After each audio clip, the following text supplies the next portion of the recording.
Hi everyone. Today we are discussing about how to know the paramagnetic and diamagnetic nature of a given diatomic molecule based on molecular orbital energy diagram. జనరల్గా మనకు వచ్చేసి ఈ objective ఎగ్జామ్స్లో chemical bonding lesson నుంచి paramagnetic nature or diamagnetic nature find out చేయమని చెప్పేసి మనకు కొన్ని ఎగ్జాంపుల్స్ ఇచ్చి అడుగుతూ ఉంటారు. సో దానికి అప్పటికప్పుడు మాలిక్యులర్ ఆర్బిటల్ ఎనర్జీ డయాగ్రామ్ వేసి క్యాలిక్యులేట్ చేసి అప్పుడు చేసేదానికంటే ముందుగానే మనము అవన్నీ క్యాలిక్యులేట్ చేసుకొని ఎన్ని ఎలక్ట్రాన్స్ వస్తే అన్పెయిడ్ ఎలక్ట్రాన్స్ వస్తున్నాయి మాలిక్యూల్లో 10, 11, 13, 15, 17 ఎలక్ట్రాన్స్ వచ్చినప్పుడు 16 ఎలక్ట్రాన్స్ వచ్చినప్పుడు వాటిలో ఖచ్చితంగా అన్పెయిడ్ ఎలక్ట్రాన్స్ వస్తుంది. అది మనం ముందుగానే క్యాలిక్యులేట్ చేసుకొని ఓహో ఈ మాలిక్యూల్లో ఇన్ని ఎలక్ట్రాన్స్ వచ్చాయి, సో ఇన్ని ఎలక్ట్రాన్స్ వచ్చాయి కాబట్టి దానికి పారామాగ్నెటిక్ నేచర్ వస్తుందని మనం ముందుగానే క్యాలిక్యులేట్ చేసి పెట్టుకోవాలి. సో ఎన్ని ఎలక్ట్రాన్స్ వస్తే మనకి పారా వస్తుంది, ఎన్ని ఎలక్ట్రాన్స్ వస్తే డయామాగ్నెటిక్ నేచర్ వస్తుంది అనేది ఇప్పుడు చూద్దాం. చూడండి ఒకసారి. Based on MOED, to know the paramagnetic and diamagnetic nature of a given diatomic molecule. Yes. మనకి జనరల్గా ఇచ్చినటువంటి ఎగ్జాంపుల్స్ మాత్రమే ఇక్కడ తీసుకోవడం జరిగింది, రెగ్యులర్గా రిపీట్ అయ్యేటువంటి examples.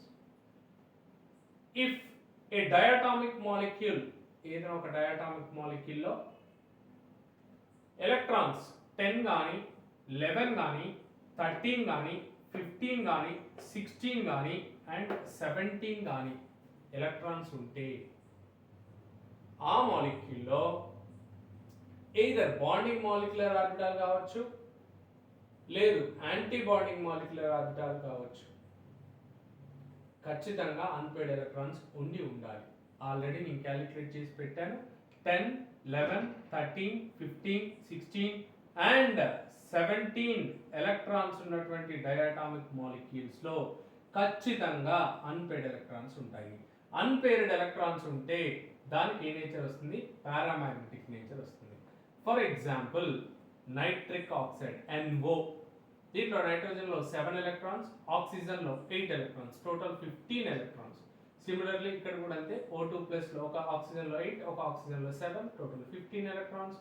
Oxygen molecule 8 plus 8 16 electrons, O2 minus 1 8 plus 9 17 electrons. అంటే 15 ఎలక్ట్రాన్స్ ఉన్నా 16 ఎలక్ట్రాన్స్ ఉన్నా 17 ఎలక్ట్రాన్స్ ఉన్నా మనం ఆల్రెడీ క్యాలిక్యులేట్ చేసుకున్నాం. ఆ ఎలక్ట్రాన్స్ ఉంటే ఖచ్చితంగా అన్పెయిర్డ్ ఎలక్ట్రాన్స్ అనేవి బాండింగ్ మాలిక్యులర్ ఆర్బిటాల్లో కానీ లేదంటే యాంటీ బాండింగ్ మాలిక్యులర్ ఆర్బిటాల్లో కానీ ఉండాలి. అలా ఉంటే దానికి ఖచ్చితంగా ఆ మాలిక్యూల్కి పారామాగ్నెటిక్ నేచర్ ఉండి తీరుతుంది.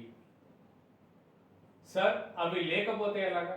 ఎస్, అవి లేనప్పుడు అంటే మీకు ఇచ్చినటువంటి ఆ ఆబ్జెక్టివ్ బిట్లో మాలిక్యూల్లో 10, 11, 13, 15, 16 అండ్ 17 ఎలక్ట్రాన్స్ లేకపోతే దానికి పారామాగ్నెటిక్ నేచర్ లేదు. మరి ఏ నేచర్?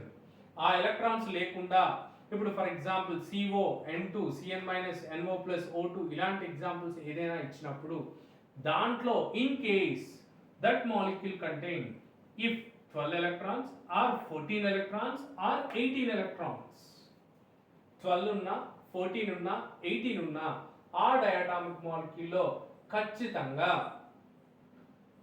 బాండింగ్ మాలిక్యులర్ ఆర్బిటాల్లో కానీ యాంటీ బాండింగ్ మాలిక్యులర్ ఆర్బిటాల్లో కానీ ఎలక్ట్రాన్స్ అన్ని పెయిర్ అయి ఉంటాయి. అంటే అన్పెయిడ్ ఎలక్ట్రాన్స్ ఆబ్సెంట్ అయి ఉంటాయి.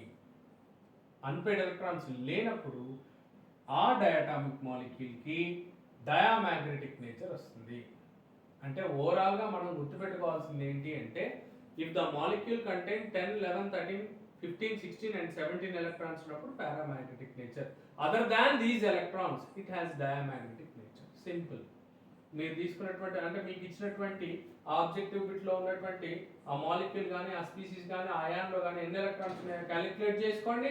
ఇక్కడ ఉన్న మన ఎలక్ట్రాన్స్కి టాలీ అయిందా అది పారామాగ్నెటిక్ నేచర్, అవి కాకుండా ఉందా సో అది డయామాగ్నెటిక్ నేచర్.